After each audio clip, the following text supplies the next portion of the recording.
Okay. So I'm very pleased to be introducing Dr. Shelly Jo Wahlstrom, who received a recent PhD in philosophy. She's obviously better known to all of us here as our fearless leader, and she is fearless, and she is a tremendous innovator in wherever she goes, whatever she looks at. She's evaluating it and taking action immediately when she sees the value. And so in her practice, she's long found that combining hypnotherapy with amino acid therapy has been very, very helpful. And the reason that I wanted to introduce her today was because I have found secondhand, in looking since the 1970s for what will really work for addiction. What are the combinations? The amino acids are absolutely essential, but they're not the only possible supports. And I have been very disappointed in all kinds of psychological approaches, and even CBT, which, is the sort of therapy of choice at all the addiction treatment programs. It doesn't budge that 100% relapse rate a bit. So I've been very intrigued by clinicians who have combined the aminos specifically with hypnotherapy.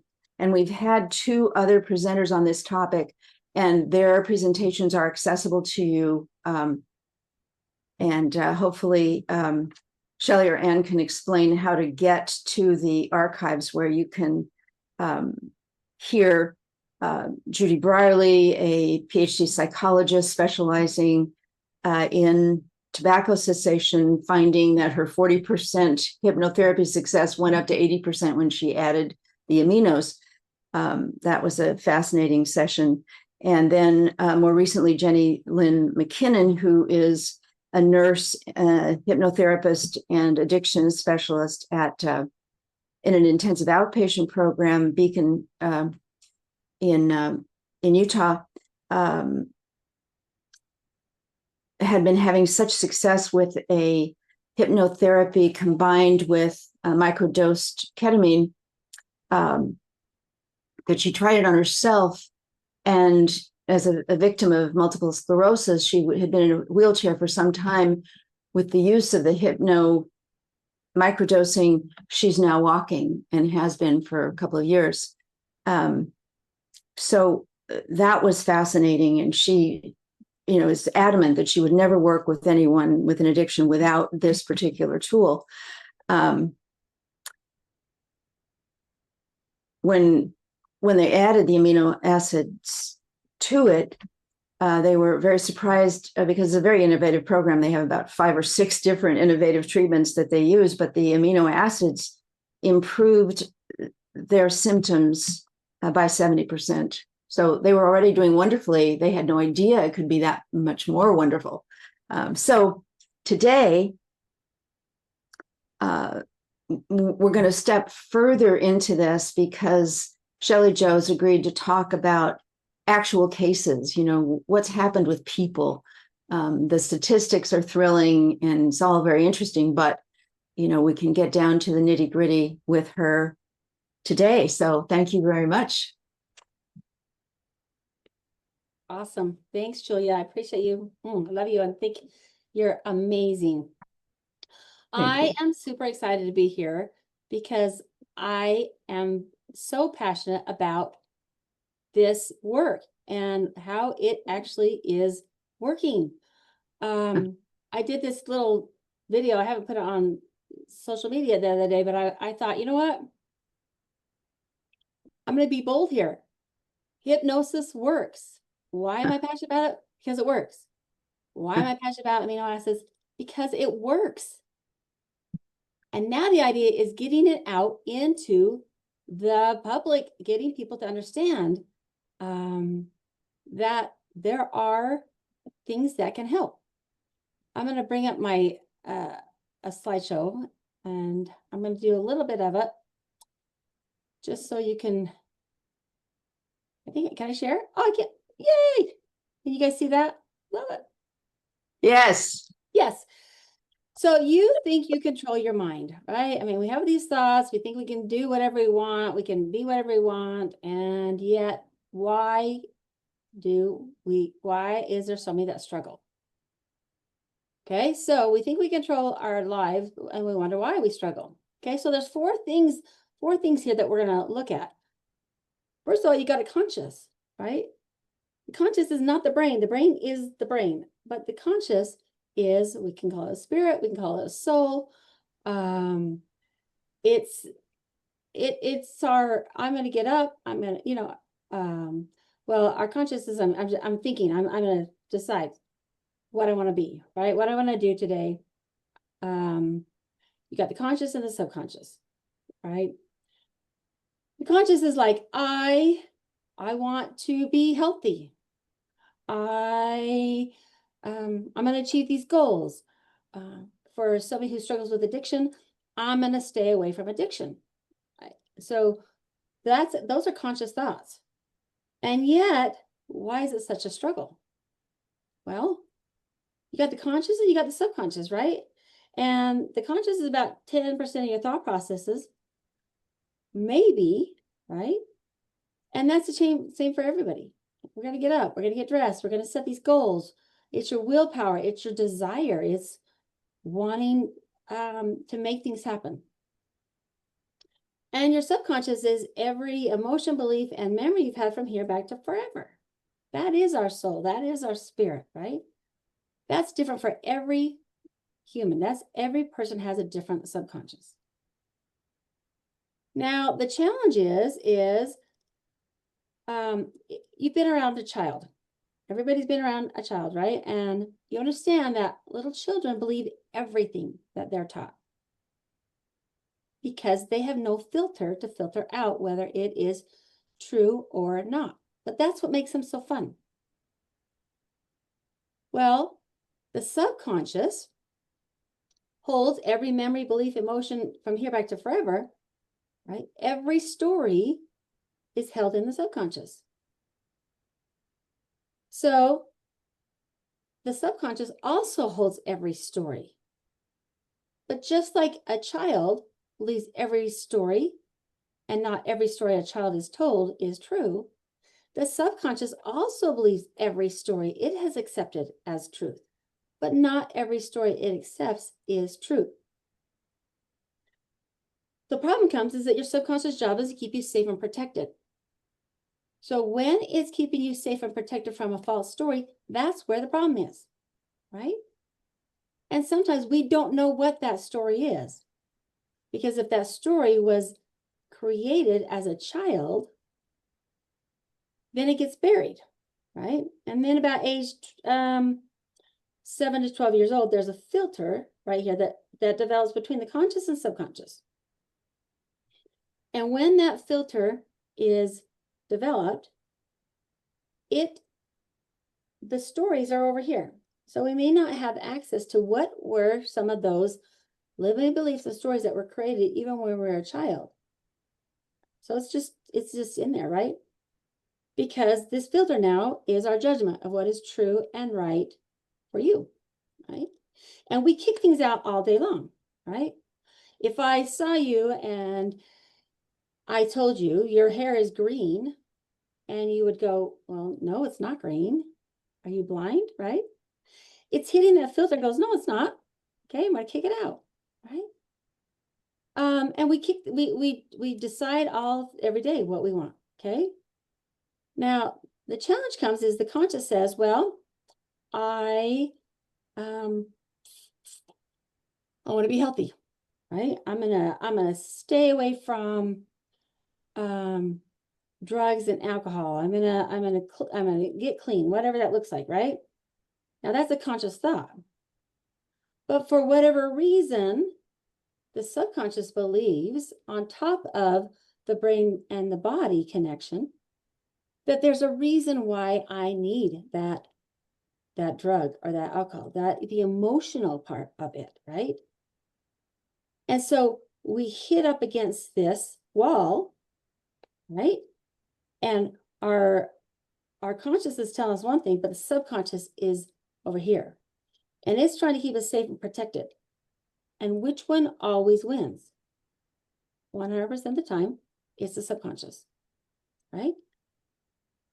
And we may have also accepted some limiting beliefs. I'm not good enough. I'm not smart enough. I'm not worthy enough, right? I've had too much in my past that I'm using for, and so I'm stuck, right?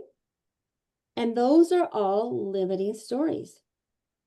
So how do we change it? What do we do? How can we get to what's over here and change that so that the conscious and the subconscious can be in alignment, and we can actually change the way our life is? That's where the challenge is because we may not even know what that story is. I got into hypnosis because when I first got into it, I always wanted I'm a seeker of truth and light. I love to learn. And there was a gentleman that lived down the street from me who actually had a hypnotherapy school.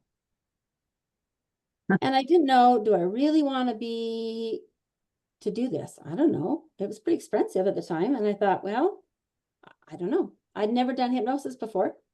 I had done, I'd gone to a show, and the hypnosis first show is for entertainment. And I was part of the entertainment because I allowed myself to become hypnotized, and it was fun. But I had never seen what it looked like for hypnotherapy. Now, hypnosis, and hypnotherapy are the same thing. They're just used differently. Hypnosis for a show would be somebody getting up and entertaining and acting like a chicken or dancing around and all that stuff, right? Now, for somebody to be hypnotized to get on stage, they have to want to go up there. That means it's part of who they are. So somebody who is more introverted and more, if they go to a show and they're like, or they're analyzing, they're like, I don't want to go up there. I don't want to act like that. They're not going to allow themselves to go into a hypnotic state to be hypnotized. But somebody who likes the limelight and loves to have fun and loves to act out like that, they're going to allow themselves to go into a hypnotic state because they like the applause and the fun. And so they are the same concept. They're just used for different things. Okay. So I got into it because I watched somebody be hypnotized, and I saw the power in it, because when you get to the root of the problem goes away. And that's what hypnosis does, is it's getting to the root of those limiting beliefs and those negative thoughts that we're holding on to, that the conscious is like, but this is not what I want anymore. This is not serving me. And so we can get down and clear that through the subconscious. Now, hypnosis has been around for many, many years. It's actually scientifically proven. So some people think it's like this woo-woo, crazy thing, weird, but really it has been around for such a long time. And like I said, what we want to do is get the conscious and subconscious to a point where they can talk to each other, where we can figure out what are some of these limiting beliefs that are being held on the side. Once I saw somebody be hypnotized, I knew this is what I wanted. Because I saw it change their life instantly. One of my very favorite stories about hypnosis, and this isn't towards addiction, but you can feel the power in it. I had a client that come to me, and she's like, she came to me the week before, and we had a great session. It was wonderful. It wasn't anything that was earth-shattering. So she came back the next week for another session. And she shows up and she says, this is not a good day for me. And she said, I almost canceled. but I didn't. But I really don't think this is going to work.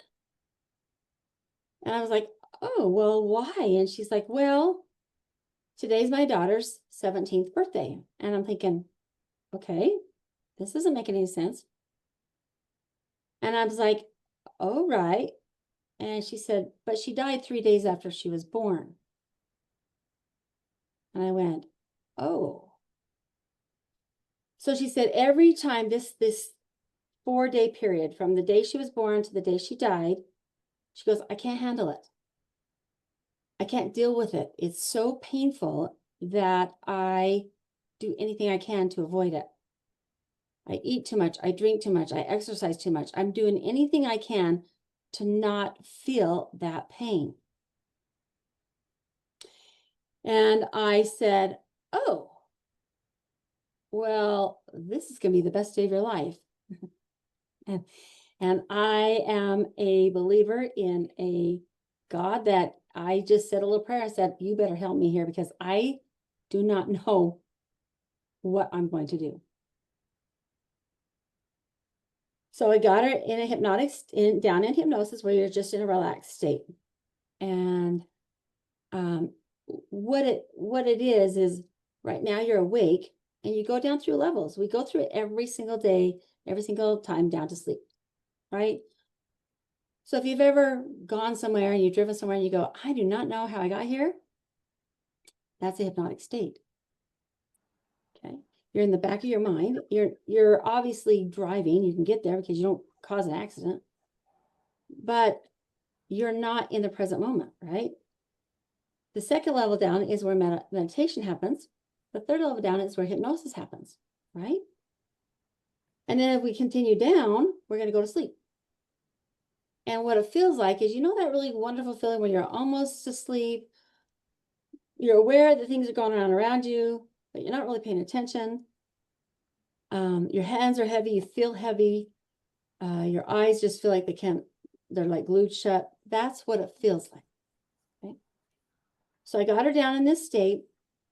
And what we're doing is we're following an emotion, right? So in hypnosis, you're following these emotions that are going to take you back to what that original concept is. It's not to relive it, but it's you've already survived everything you've gone through. So even if you've gone through horrendous things, you've already survived it.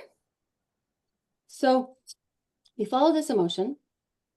And a lot of times in hypnosis, what we want to do is go around to before the incident happens. So if it's a trauma like that, we're going to go back before it happens and then come forward. But each time I got close to the death date of the child, she wouldn't go around it. She wouldn't go to before anything before that, the death date.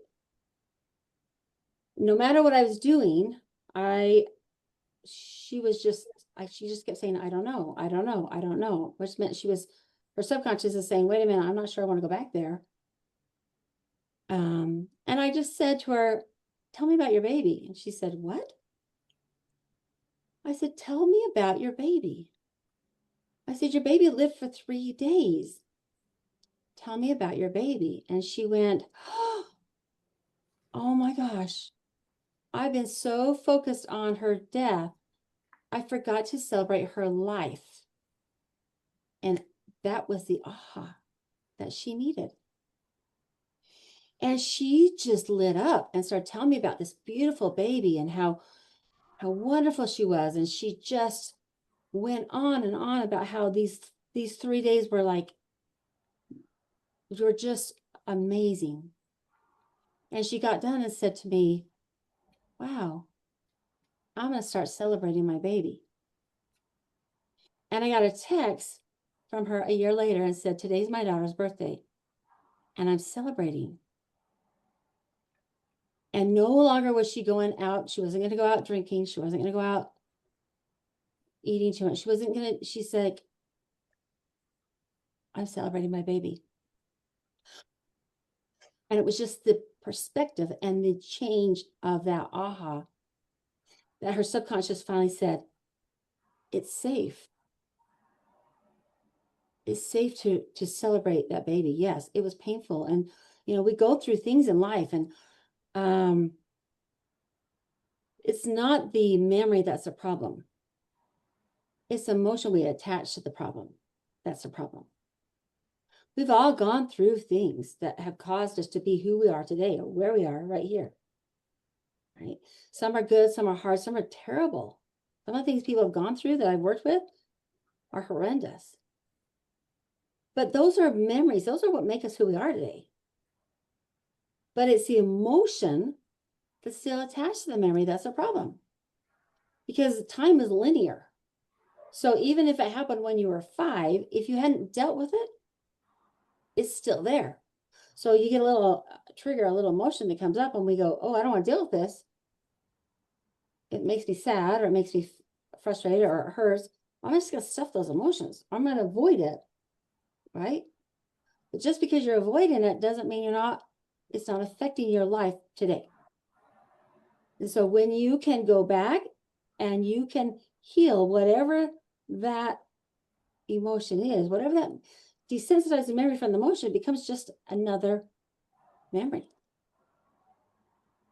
And that's when you become aligned and you can start making those conscious changes that you want.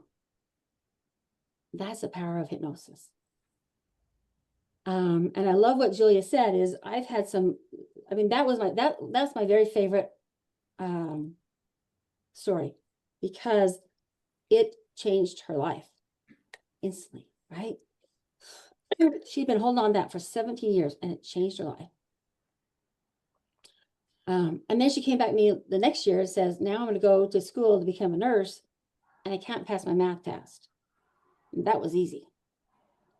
So we could get her cleared up and she was able to take a math test and she could become a nurse.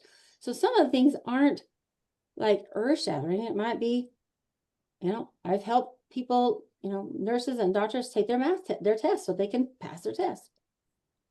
I've helped, a high school boy who was an excellent baseball player who also became afraid of the ball because he had seen somebody be hit with the ball at 90 miles an hour. Some doctor's sign says, oh no, not safe.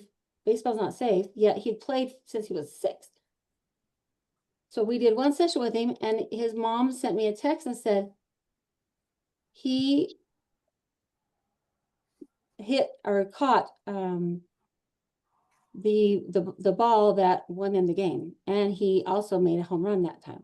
So some of the things are fun. Sometimes it's, I can learn how to speak in public. I want to lose weight. That's a big one, right? Yeah, the weight one also leads us back into addiction, right? Julia, you understand that, right? Food addiction. Absolutely. There's a reason for it. When somebody is using for addiction, it's not because they're a bad person.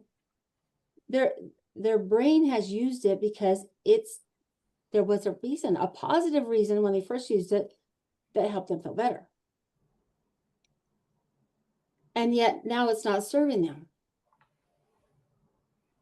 And so by adding hypnosis to the program, it's magical. Because now you're hitting the brain and the body and the emotions, creates optimal health.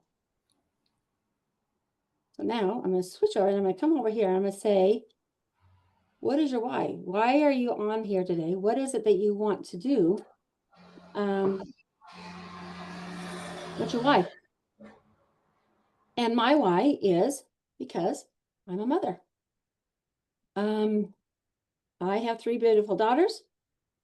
My youngest daughter was diagnosed with anxiety at age 6.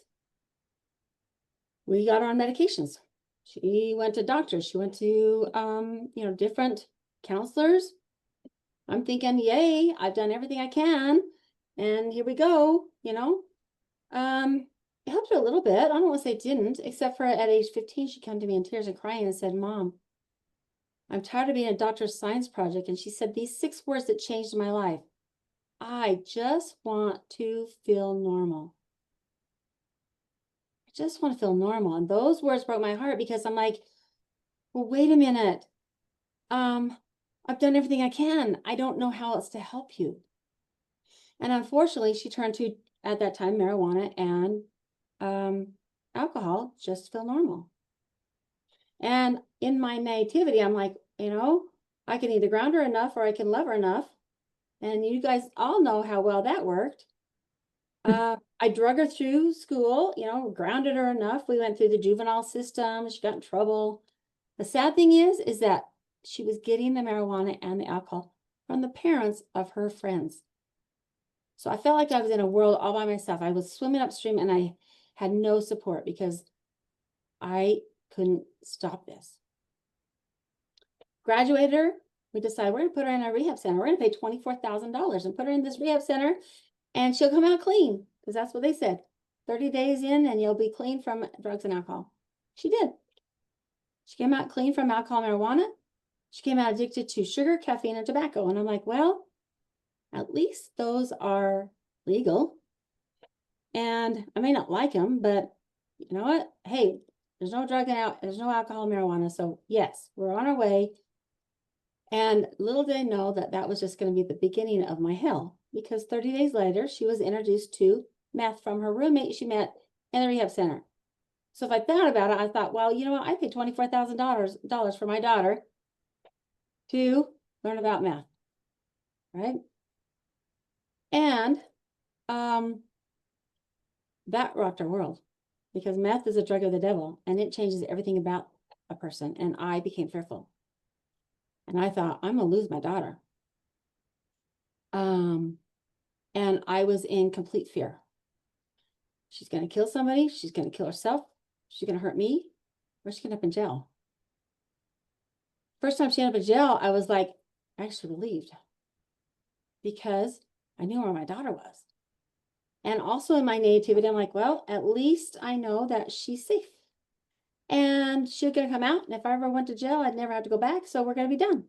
And I believed her when she said, Mom, I'm going to change. And I believe that she believed it. So when I watch her just white knuckling it, right? She'd make it about 6 months. She'd end up in jail, or she'd relapse and end up in jail. And that's when I got scared. I thought, what? After her fourth time, I only have 3 mugshots because I couldn't find the other one. I need an answer. And I did the only thing I could do, and that was pray. And I learned about the amino acids and how I was watching some random Consumer Report and how they were using amino acids in rehab centers through IVs. And after 3 days, the cravings started going. After 10 days, there was completely gone. That 85% rate of recovery. I'm like, that's my answer. But it was $1,000 a day. So I'm like, can I have a different answer? And so I did the next best thing. I'll just go to the health food store and buy a whole bunch of amino acids. Made sense to me. Maybe it'll take her longer than 10 days, but maybe it might help her. And a friend of mine says, you can't just throw amino acids at people, you need to understand them. I'm like, well, probably a good idea. So I did the second best thing. Dear Dr. Google, find me a rehab center that uses amino acids. And I found one in Florida. And I called and said, help me with my daughter. Also, help me with my hypnotherapy clients. Because at the time I was only doing hypnosis, and most people had great responses, but there were a few of them that I worked with them and then they come back and it was like, I hadn't done anything. And I'm like, why is this not working? So then it was like 50 first dates, right? Because I'm like, there's something missing. I didn't understand it. I just thought there's a chemical, there's something missing here. What is it I don't understand about their brain, but something's not working. And so luckily it was Lyle Freed, and he said, look, I can teach you everything you need to know about amino acids, but in 2 weeks we're having a training in Salt Lake City, which is 30 miles from my home, and you're gonna come learn everything you need to know. And I was like, thank you. That was my answer. Because what I did is I started to learn about the brain and the connection between the brain, body, and emotions. And my daughter went from that to that after going to the class. And that's when I realized, wow, right? I mean, it was just like this opening of, oh my gosh, we've got these cool neurotransmitters, right? Went to Christina's class. Actually, the first time when I went, I was angry. So I'm like, this information has been out since the 80s. I used to say the 90s, and then Julia told me, no, it was the 80s, that they learned about the neurotransmitters in the brain. And I was angry because I was like, why didn't I know this when she was 6? She may now turn to drugs and alcohol at 15. Right. I'm going to make a difference. And I want that mom who was me when she was 6 to understand she has answers. I want that little teenager who is struggling to have answers, or the adult who's just white knuckling it. And since most of you on here have already know about the amino acid therapy, but just in case you don't, this is my amino acid therapy 101. Okay, you got these really cool chemicals in the brain: dopamine, serotonin, GABA, and endorphins, and we have our blood sugar. And when they're firing these really cool chemicals. They're amazing, but when they become depleted, it may create symptoms, false emotions. Anger is a true emotion, but when we're angry because our child doesn't take out the garbage, and then we can't remember a while later why we're mad, right? That's a false emotion. And Julia has it in her book. If you go to the Mood Cure, there is a page on there that talks about what the false emotions are. Emotions are great when they're true. A true emotion, you're going to move through it. A false emotion is going to keep you stuck. And it's going to may cause the cravings, addictions, and behaviors. But when you feed the brain food, balances the brain, reduces symptoms and false emotions, and reduce the cravings and addictions. You create a healthy brain. So there you go. That is amino acids therapy 101, right?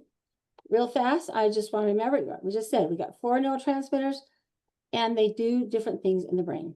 Okay, what causes them to deplete? Sometimes you're born with less of them. Lifestyle, toxins, trauma. 60% of people over age 40, and don't get me started on menopause, can all reduce those neurotransmitters. Okay, what feeds them? Amino acids, building blocks of protein. That's what's called brain food. And I'm not going to go into this really deeply because most of you here have already learned about them, right? Serotonin, dopamine, GABA, and endorphins, right? Brain food for serotonin is 5-HTP and tryptophan. That is the only one you got to be careful with when you are using some type of medication, something for antidepressant, like an SSRI or an SNRI. GABA, right? What feeds GABA? GABA, it calms you down. Dopamine gives you energy and is your energy, your drive, and tyrosine feeds it. Then the endorphins is DLPA, happy. That's my favorite. Or you can just do DPA. It's just harder to get. And then the last one is to keep your blood sugar level. So that's our brain. We're feeding the brain food, right? And then we are feeding the brain with the amino acids. We're going to feed the body with nutrition, right? There's a connection between the brain and body when it comes to mental health. What you eat does matter, and protein is non-negotiable. Then we're going to move into the imagination. So if I asked you about what happens to your imagination, if you've been around a little child, they're so much fun because their imaginations are incredible. They can be anything. What happens to the imagination when we get older? A lot of people are like, oh, it goes away. Or does it? So I want you to just close your eyes for a moment and just think for a minute. What happens? We're going to just talk about the imagination, okay? So you get a little tiny thought. It comes in. Imagination takes over, and it spirals you into the what if, right? The what if stories, right? And normally, I've not heard very many people, but normally those what if stories are negative. Like this terrible thing is going to happen, right? And our imagination is so powerful that it can create this story that feels so real, okay? But if I asked you from this moment back to as far as you can remember, each time you've had that little thought, imagination takes over, spirals you into the future, what percentage of those things actually come to pass exactly the way you imagine them? 50%, 20%, 10, 0%. Normally it's very small, right? But what happens is, like I said, we get this thought, our imagination is so powerful, our minds are so powerful, it creates a story in the future, the what ifs, and that's where anxiety comes from. It's wasted energy. So if we can just let it go, because it's doing us no good. You can also get a trigger. So a trigger comes up and it spirals us into the past. Can you change the past? No. You can learn from it, you can grow from it, you can teach from it, you can have empathy for those who are going through it, but can you change the past? No. That's where depression comes from. Okay? It's also wasted energy. So the only place we have any power is in the present moment. Each present moment, that's where your strength is. That's where your confidence, your joy, happiness, courage, strength is in the present moment. Now, the challenge is that in the past, you've allowed yourself to spiral into the past or into the future, and we skip that present moment. And this is key when it comes to somebody who is struggling with addiction, is they are either spiraling into the past and they're using because the past, right? That depression is there. That's the emotion. Or they're spiraling into the future, into this anxiety, into the what ifs. And they're missing this right here, this present moment. Now, just like we can work our bodies, we can also take control of our mind. And so as it starts to spiral in the past, we go, right here, right now, I'm bringing it right back. I am fine. If it starts to spiral in the future, this very second, I am fine. And sometimes it is second by second. Somebody who is coming out of addiction and struggling, it may be a second by second experience to keep them in this present moment and start to change those stories, those things that they're spiraling into the past or into the future, and bringing them into the present moment. And the more you do it, the easier it gets. And it's powerful. Oops. Okay. So here we are. Why hypnosis? Why hypnotherapy? And how's it going to help with addiction? Well, first of all, we got to figure out what it is and what it's not. Okay. So here's a little bit of myths. I told you hypnotherapy and hypnosis is the same thing, same process. When I became a hypnotherapist, I had people look at me like I was of the devil. It was like looking at me like I'm going to control their mind or read my mind. And I'm like, okay, I've been married almost 40 years. And if I could read somebody's mind, I mean, I have been married 40 years. If I could read somebody's mind, I'd read my husband's, I think, but I doubt it.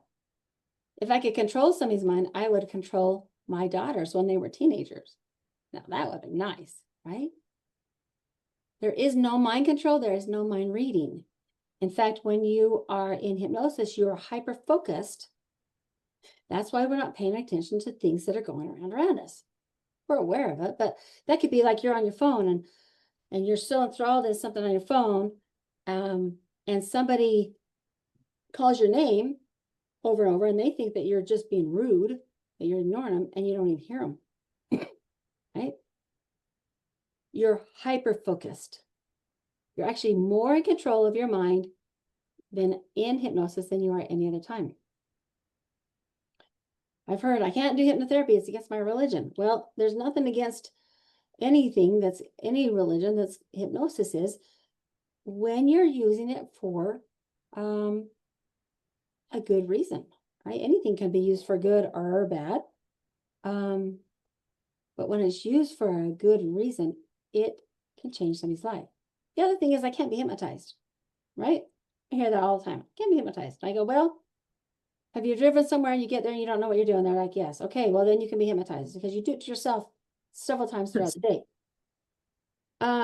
But what are some things that can stop you from allowing yourself to be hypnotized? Well, first of all is you got to trust yourself, and you got to trust that you've already been through whatever you've gone through, and you got to trust that hypnotherapist, that they're going to guide you. I'm not doing the work, you are. I'm just kind of guiding you, right? I can't be hypnotized because I don't want to let go of control. I need to be in control. Just like I told you before, you're more in control in a hypnotic state than you are at any other time. The cool thing is I don't even have to know the whole story. I just kind of like to be guided into where we're headed so that I can help you, but I don't need to know all the details. It's not like a therapy session where you're talking. You're the one that is actually doing all the work, and I'm just there to guide you. You have to allow yourself to go in hypnosis.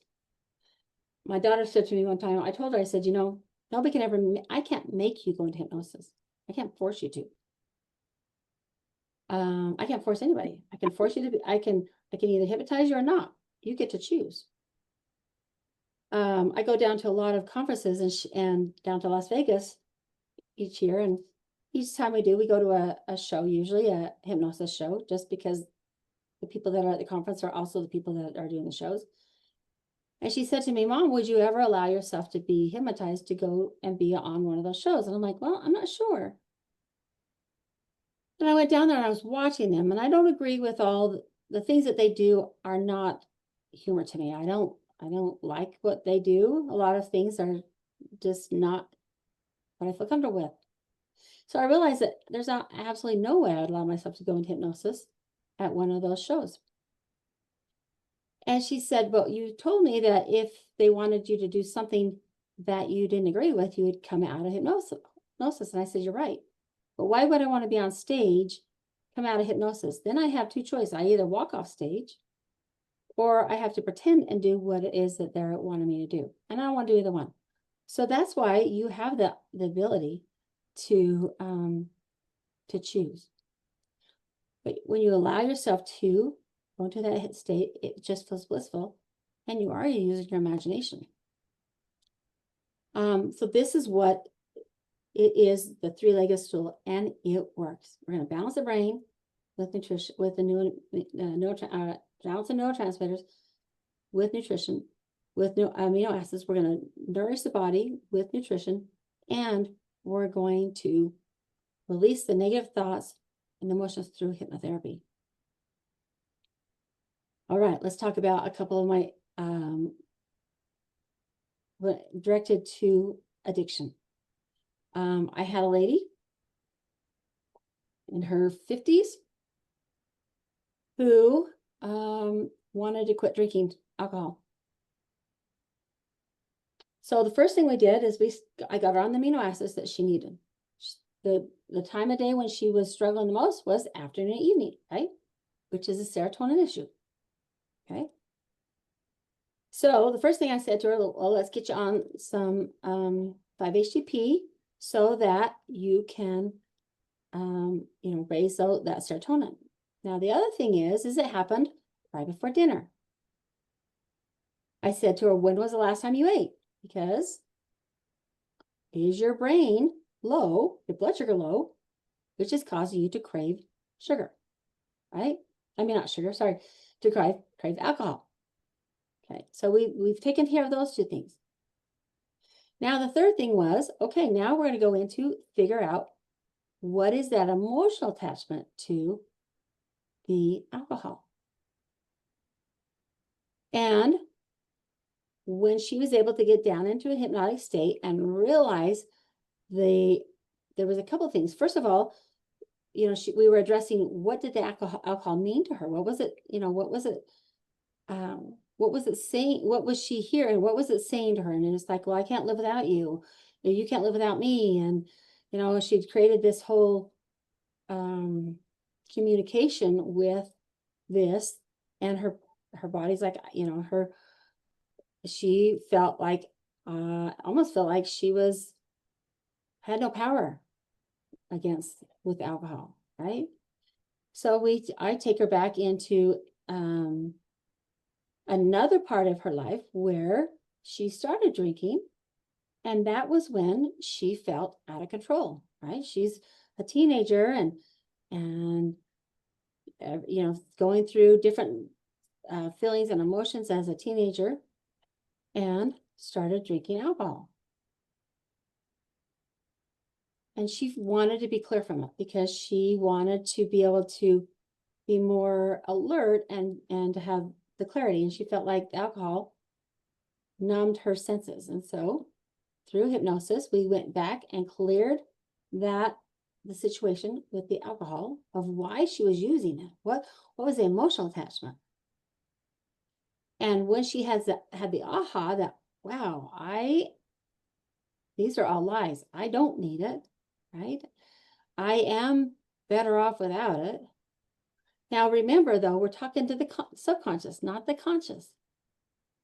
Because when we say that in a conscious act, right, then the subconscious is like, no, I'm here to protect you. You need this, right? Because it helps you to feel calm. It helps you to feel whatever, you know, what those feelings were. But when you can get down into the subconscious and talk to the subconscious, then the subconscious has that aha that, oh yeah, I don't need this. And it changes the projection of what our body and our brains actually need. And for her, we had 4 sessions, 4 different sessions, because she had different things she wanted to work for. But when she was able to let go of the alcohol, because she no longer needed it, was not suiting her, that wasn't who she was. When she could now visualize herself as alcohol free, as if she has no desire for it, it changed. And that's why they all work so well together. I also had somebody who was addicted to marijuana. And I do the same thing. Everyone goes through the same protocol. What does the brain need? What is the body missing? And how are we going to free those emotions? So I started him on the amino acids. I started him on, for him, it was that he craved it all the time. So I had put him on glutamine, and glutamine was the amino acid that made the biggest difference for him. So I got him on some glutamine, got him on feeding his the protein, and then we did hypnosis. And he was young. He was probably 23 at the time, and took him back to what was going on when he first started. He was like 12 years old when he started using marijuana. At the time, I don't remember exactly what the emotion was. I know there were some things going on in the home that he couldn't control, and that he was, you know, he was feeling anxious a lot because of what was going on. And he was able to feel like he was part of something. So he could hang out with his friends, and they could all go and sneak away and use marijuana. And so again, we take back and we heal. You're healing in part, you're healing that child, right? I mean, we've got that inner child in us. And it's almost like energy gets blocked. So when something happens in a child, it blocks that energy. And we continue on because we're living, right? And something else happens, and we get blocked here. And so when we're doing hypnosis, we want to go back and we want to clear that so that the energy moves forward. And they move out of it and into feeling, changing their thought processes and what that looks like. It's powerful.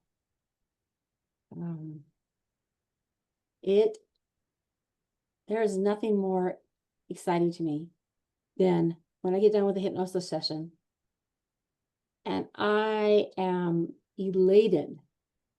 And I always ask them, was this as much fun for you as it was for me? And they're like, I don't know, fun is the word I would call it. But to watch them relax.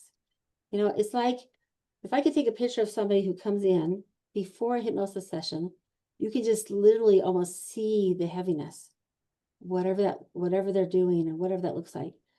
And you get done with them, and it's like they're 10 years younger. You see, you literally can see the lightness.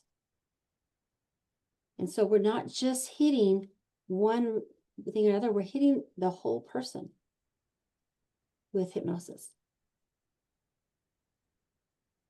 Okay, I'm going to add, before I go on, is there any questions or anybody have any thoughts? Julia. I'm just wondering, it sounds like a great process to help people go back to where it all started and unravel it there. Are there any, can you talk about any cases maybe where you weren't able to do that? Maybe they came in heavily under the influence. What about people who are using, significant amounts of antidepressants or other pharmaceuticals that are prescribed? Is that a problem? If I don't know about it, it can be. A lot of times when they're on those heavy, those drugs, they're just in a numb state, right? So getting them to feel can be a challenge because they haven't felt for a long time. So it might take a little bit to where they can actually start to feel their emotions again. That's why I think that the amino acids are so important, because when we can start to get their brain to wake up to those actual emotions, the true emotions, it gets them out of that numb state. Good point. Yeah. Have I had some that haven't? Absolutely. I've had a couple of them. I had one, and he was on, what was he on? He was heavily into drugs and alcohol. And it took him going to a detox before the hypnosis would actually work. Makes sense. And so sometimes you are a little bit limited unless they're ready themselves. That's why, it's the full picture of addressing all three. So then hypnosis, then you're feeding a brain that is ready to accept the changes. Just like I said before, when I first started and I would do hypnosis, and I'd have those people who wanted to make the changes, yet they weren't. I didn't know anything about the brain, and I didn't know anything about the neurotransmitters. I just thought there's got to be something chemically stopping them from wanting to make that change. So, thank you. Thanks, Julia. Any other questions? Anybody have any other questions?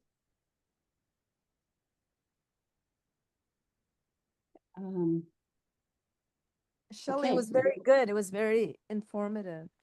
Thanks, Just Valsa. what you've done. Yeah, I didn't know so much about it, so it was great. Thank you.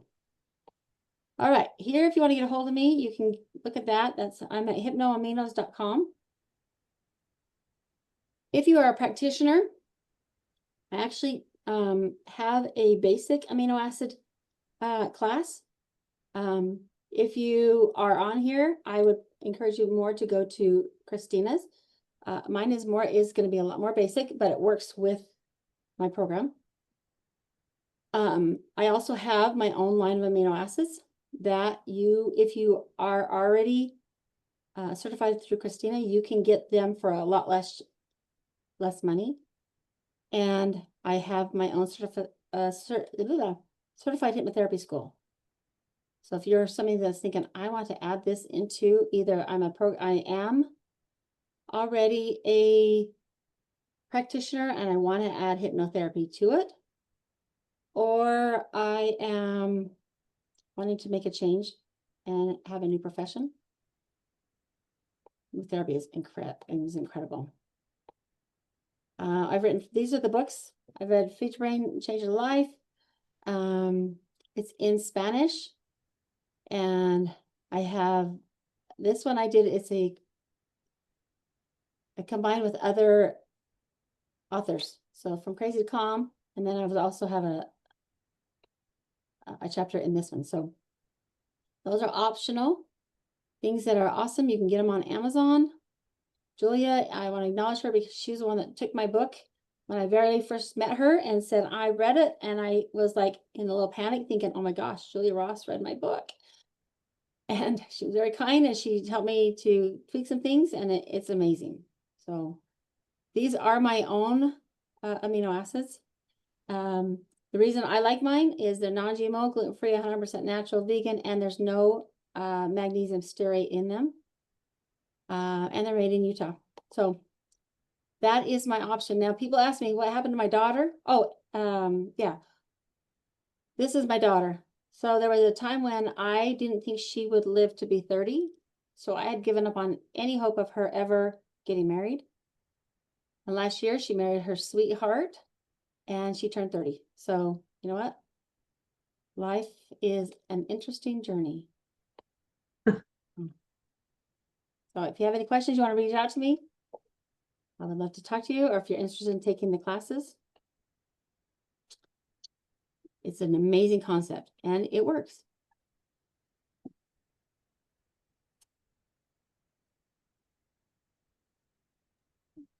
Any other questions or anything? If not, we're done.